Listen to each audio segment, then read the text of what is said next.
Thank you, Chair.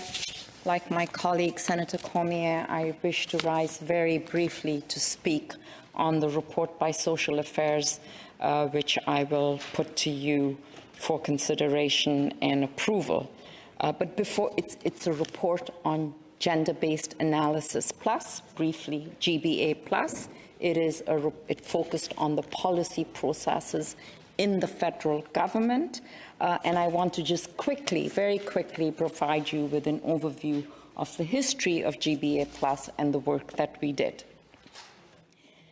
The approach in the federal government on GBA plus was first developed in 1995 when the government committed to implementing GBA plus analysis throughout federal governments and agencies.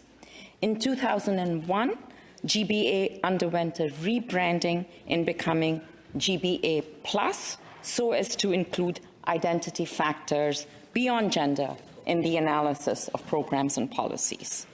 And so GBA plus was officially expanded to include race, ethnicity, religion, age, disability, gender, geography, culture, income, sexual orientation, education, sex, and language.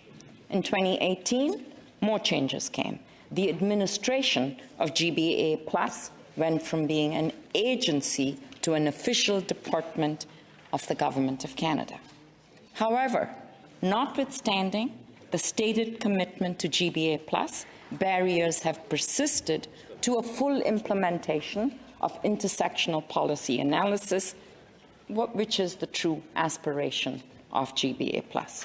The AG has tabled 3 reports that have identified such barriers beginning as early as 2009. The most recent report by the Auditor General was released last May, and it found that despite some actions taken in and across government to identify and address barriers, gaps persist in departments and agencies and their capacity to perform GBA plus. And it is still not fully integrated into policy development and implementation. In light of the AG's reports, the Senate Social Affairs Committee decided to undertake a study at the urging of my colleagues, Senator Dasko and Senator Moody. We heard from 6 experts and advocates before concluding by hearing from the Honourable Minister Marcy Ian, Minister for Women and Gender Equality, and youth and officials from Women and Gender Equality Canada. We also heard some success stories. I'm an optimist. I think so are members of my committee. So I'm going to share a few of the success stories that we heard about policy analysis in the GBA plus. So, for instance, the application of GBA plus caused changes to be implemented to programs and policies. For example, the Black Entrepreneurship Program, the Women Entrepreneurship Strategy, the 50-30 Challenge, the COVID-19 emergency response.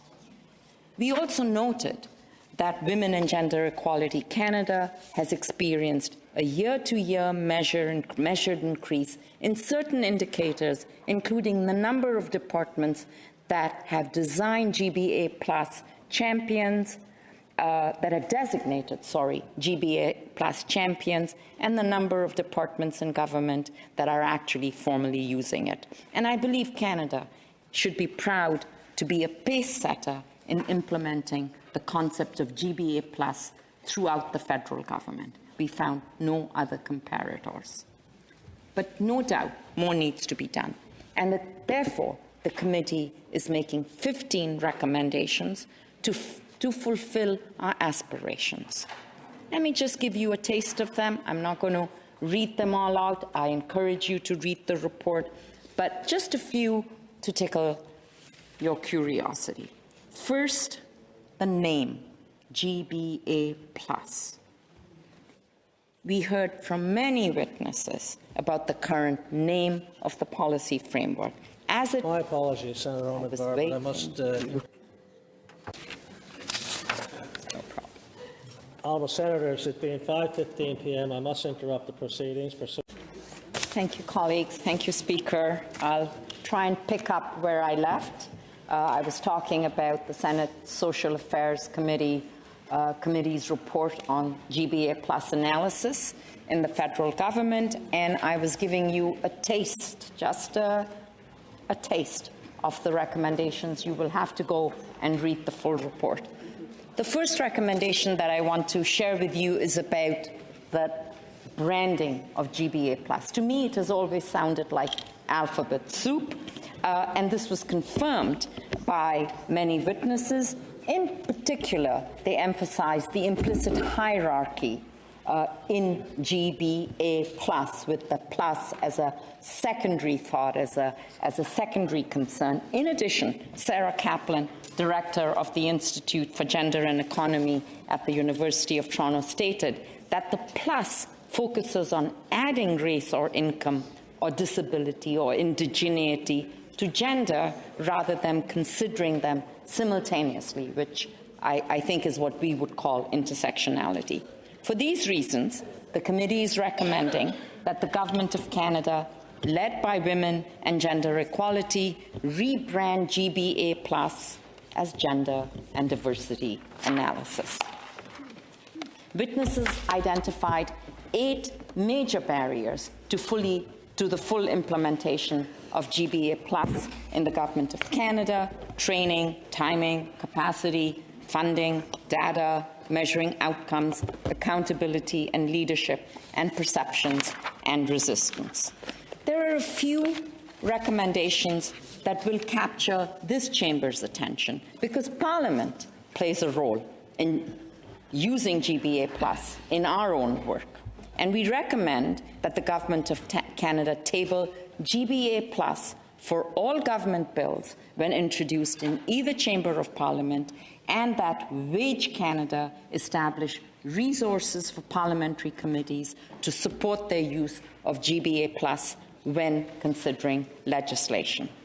We have other important recommendations on disaggregated data and impacts. And we also heard about leadership, because in every construct, leadership matters. Wage is clearly one champion, as is its minister.